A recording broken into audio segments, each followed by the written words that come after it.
Brian, being a better than scratch golfer, it's going to come down to a couple tweaks that we need to make. Okay, the first thing that I want to show everybody is how good of a backswing that you have, because you do a lot of things really well. You work the club basically right up the plane.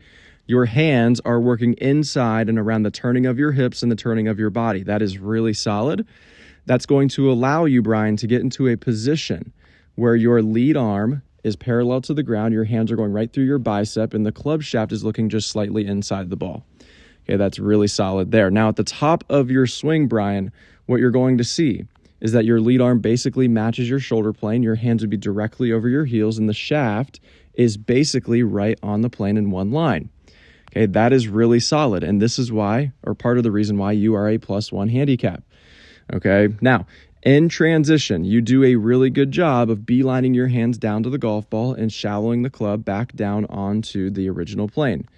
Okay, but I do see one thing happening here at the top of your swing.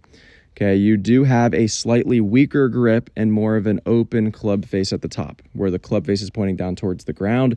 And Brian, unless you bow your lead wrist as you come down into impact, which is very unnatural to do for most golfers, you're going to have to come down and throw and square up that club face, which is going to cause you to throw that trail arm and trail hand. Okay, you can see a lot of club face rotation there at impact. Right? And you can get away with it. You can play great golf with that. But if we can get you to stabilize this club face a little bit better through impact, the sky is the limit for you, right? And so what I want you to do, two options. One, you can strengthen your grip just a little bit to where the V's of your hands from the face-on view point to your trail shoulder, or you can grab a stock shot setter if you don't want to change your grip, but you want to have the proper wrist conditions based on your grip to have a square face. And then from there, we can do some impact drills. But the first thing I'd have you do is just square up that club face at the top of your swing.